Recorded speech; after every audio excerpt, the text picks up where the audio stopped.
if there was a way that you could improve your health, that you could get smarter, and that you could even become more good looking than you already are, I'm sure you'd want to learn about it, wouldn't you? Yes. Thank you, Jeffrey. Most of all, I'm going to help to teach you a way that you can get rid of the FLC syndrome. That's, anybody know what it is?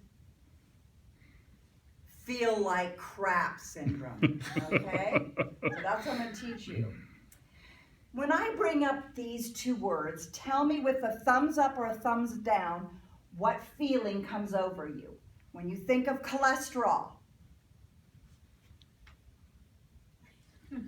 when you think of saturated fat, all right, logically, this is what we have been trained for the last 4 decades, that those are bad things. Haven't we been taught that? So all of you, except for this one renegade, because I've been talking a lot to him over the last couple weeks, would naturally go like that to those 2 words. But I'm going to tell you, because science has been preaching to us and brainwashing us into the idea that cholesterol and saturated fats in our diet means saturated fat, high cholesterol in our blood, right? That's what we assume. But you're going to find out with what I'll share with you that that's not true at all. That guess what the big culprit is for making saturated fat and high cholesterol in our blood? Can you guess what that would be? Genetics. No, not really. Science has proven that the big, do you want to tell us what you know? Sugar. Sugar, that's Boo. a big one. Sugar and one more thing. Chocolate. Carbohydrates. Refined carbohydrates. Ooh. Sugar and refined carbohydrates, especially together, are deadly.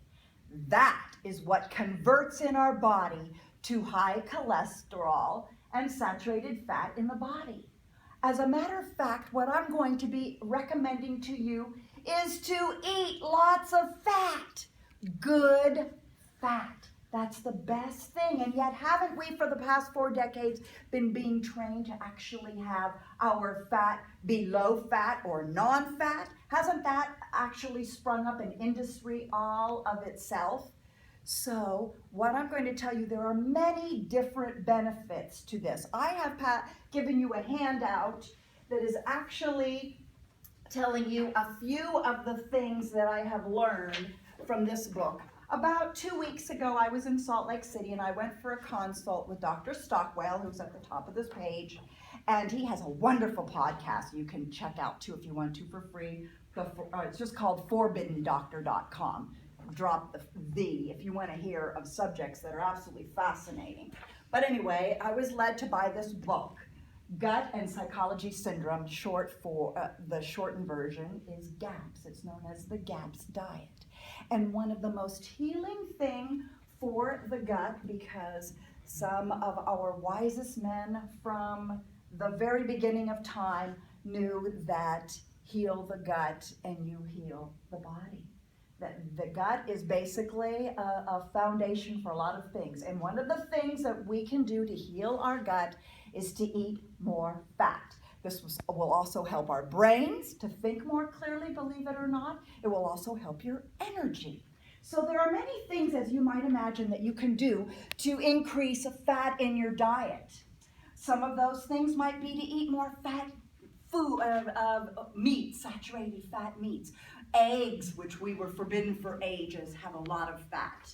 But one of the most wonderful foods that I have learned about to increase the fat in your body, and the best fats, and also include minerals into your body, is bone soup.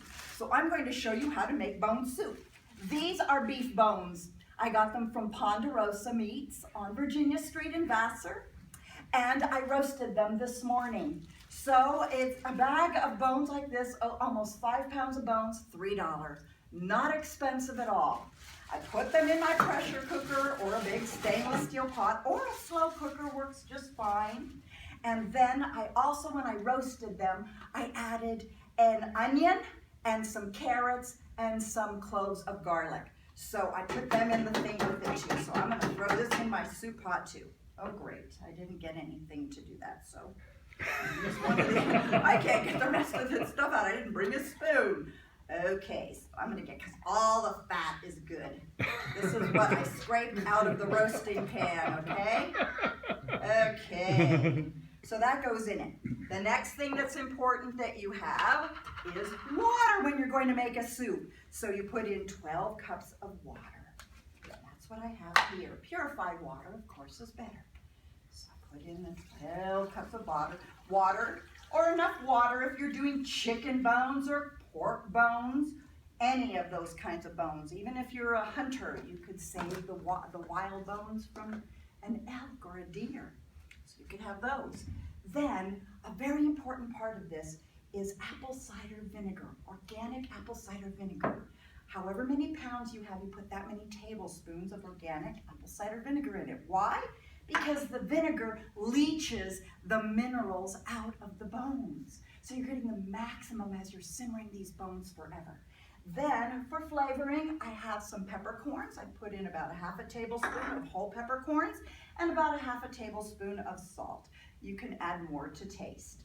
You will let this sit for about, I would say half an hour to an hour or two. I'm gonna let it sit for 3 hours because I'm busy until I get home. And then you start it boiling.